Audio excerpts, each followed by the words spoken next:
So yun, praise God, purihin po ang Panginoon. Nais ko po magpasalamat sa ating Panginoon sa pagkakataong ito na ako po ay binigyan ng Diyos na bahagi sa inyo ng salita ng Panginoon. At samahan po tayo ng ating Panginoon sa araw na ito. Ng ating mga Bibles sa Psalms or Awit, chapter 42, verse 11. So maganda po, meron tayong mga Bible. Buksan po natin yun sa Psalms chapter 42, verse 11. Ako po ay nag-iisip ng mensahe kung ano po yung pinapanalangin mo sa Panginoon, kung ano po yung mensahe na dapat mong i-deliver ngayon. Kasi una po, kagabi ko lang po na-prepare at parang ako po nahihirapan. Panginoon, ano po ba yung mensahe na nais mong ibigay sa amin sa araw ng bukas? Kaya ito po yung aming nagawang mensahe. Salamat po sa Panginoon at ang Diyos ang nagbibigay ng karunungan. 42 verse 11. Sabi po sa Tagalog, 42 verse 11. Sabi po dito, bakit ako nalulungkot? Bakit ako nagdaramdam? Sa Diyos ako'y may tiwala, siyang aking aasahan. Magpupuri ako muli, pupurihin walang humpay, ang aking tagapagligtas, ang Diyos na walang hanggan. Sabi ko sa Ingles, why am I discouraged? Why is my heart so sad? I will put my hope in God. I will praise Him again, my Savior and my God. Sige po, tayo po'y manalangin na mabanal Diyos na makapangyarihan sa lahat. Salamat po sa oras nito. Pagbalaan po ang bawat isa sa mensahe mo ngayon. Ikaw po ang mangusap personally sa bawat isa. Buksan mo ang aming puso. Bigyan mo po kami, Panginoon, ng wisdom, ng understanding ng mga salita mo. Bigyan mo po kami ng fresh revelations galing sa inyo.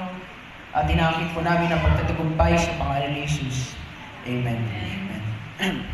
So yun, sabi po doon, bakit ako nalulungkot? Bakit ako nagdaramdam? Sa Diyos ako'y may tiwala, siyang aking aasahan. Magpupuri akong muli, pupurihin walang humpay, ang aking tagapagligtas, ang Diyos na walang hanggan.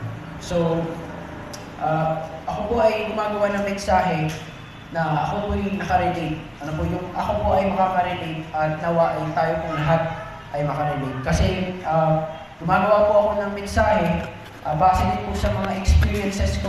Kasi po hindi po ako magtuturo sa inyo or gagawa ng mensahe na hindi ko pa po na-experience. Ano po, kayo po mas marami po kayong experience, kayo po ay mas matanda, ano po, mas may edad. Kaya, yun, salamat sa Diyos kasi may mensahe siyang nais na ipaabot sa atin.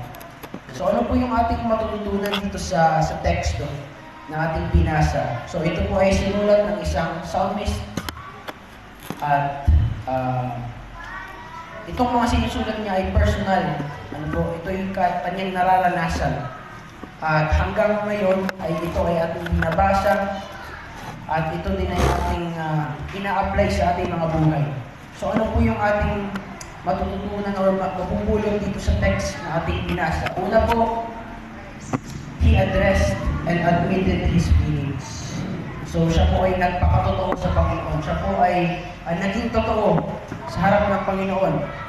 Ano po, yung binasa natin, sabi niya, bakit ako nalulungkot? Bakit ako nagdaramdam? So ibig sabihin, inadmit niya sa kanyang sarili na siya ay nalulungkot, na siya ay nahihirapan, o na siya ay nagdaramdam. At sa ating buhay, ay hindi po yung maiiwasan na tayo ay makaranas ng takot, ng lungkot. Diba? Siguro po nakaranas po iba sa atin sa depression, sa anxiety, diba? Kawalan ng kapayapaan. At ganoon din po yung naranasan ng psalmist na ito. He addressed and he admitted his feelings. So sa ating Panginoon, wala po tayong matatago. Amen? Ano po? Sa ating Panginoon, nais ng Diyos na tayo ay magpakatotoo sa Kanya. So you need to express your emotions to God. So pag tayo lumalapit sa Panginoon, maging totoo ka sa Panginoon. Pag ikaw ay mananalangin at ikaw ay, di ba, puno ng takot, puno ng lungkot.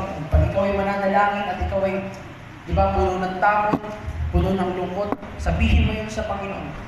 Sapagkat una, dapat nating malaman na hindi kahinaan ang pagiging totoo sa harapan ng Panginoon. Maging totoo tayo sa Kanya.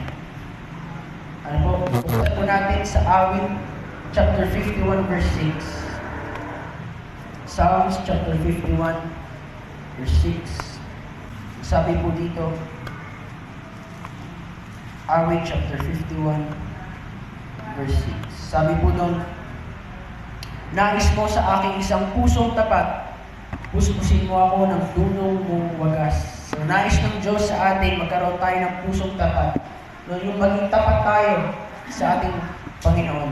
Ano po?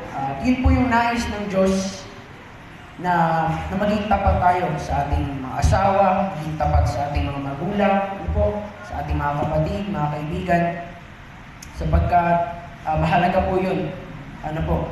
Na magkaroon tayo ng puso na tapat at yun po yung kalooban ng Diyos sa atin. Maging totoo tayo sa Kanya. So come to Jesus just as you are. So lumapit tayo sa Panginoon. Tayo pong mga tao, alam po natin na tayo ay nagkasala. Ano po? Lahat tayo nagkamali at may mga times at in the future, magkakasala po tayo, mahuhulog, madadapa sa pagkakasala. At ang nangyayari po noon is nagkakaroon tayo ng guilt at ng shame.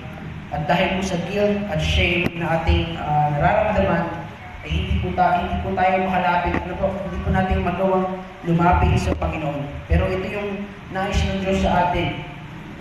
Ano po, na tayo, pag nagkasala tayo, nais ng Diyos na lumapit tayo sa Kanya, buong puso natin siyang hanapin.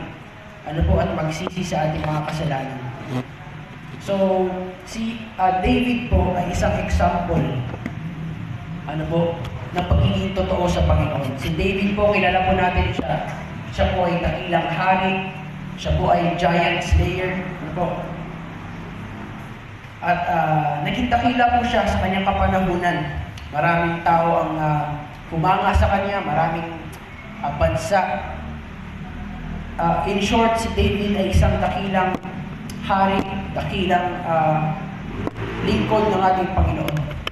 At nung siya po'y nagkasala, kung babasahin niyo po yun sa Awit chapter 51, ano po siya pinagkasala sapagkat isang oras, isang time, hindi siya sumama sa digmaan at nandun lang siya sa kanyang palasyo. At doon sa kanyang palasyo, wala siyang ginagawa, nakita niya si Bathsheba, ano po, na naliligo. At siya po'y natukso at yun, dahil nais niyang makuha si Bathsheba. So, yun ang ipinapatay naman niya yung asawa ni Bathsheba na isang general o isang sundalo. At namatay sa digmaan si Uriah po ba yun? Ano po? Yung asawa ni Bathsheba at kanyang kinuha. At so, nagkaroon ng relasyon si Bathsheba at si David at alam po natin yun, na masama yun, kasalanan yun sa Panginoon sapagkat siya po'y nag-commit ng adultery. At akala ni David na hindi siya, di ba, hindi siya matitimbog, ano po, hindi siya mauhuli. Pero nung si Prophet Nathan nagsimulang magsalita kay David, di ba, nagsimulang sabihin ni Prophet Nathan yung kasalanan ni David, siya po'y nagsisi sa Panginoon. At kung babasahin niyo sa inyong personal na pagbabasa sa Awit 51, na talaga siya ay lungkot na lungkot, bigat na bigat ang puso. At yun, lumapit siya sa Diyos ng may totoong puso o tapat na puso at siya'y nagsisi sa kanyang kasalanan. So, ganun din po sana tayo. Ano po, oo, tayo nagkakamali. Siguro araw-araw, di ba, hindi tayo perfecto. At alam niya ng Diyos. Alam din po ng Panginoon na magkakasala ka next week sa bukas. Alam ng Diyos yan. At ang nais ng Diyos, ang puso mong tapat na lumapit sa Kanya. Ano po? Amen? At syempre yung pagsisisi sa ating kasalanan. Ano po ba yung salitang pagsisisi? Ito po yung pagtalikod. Hindi lang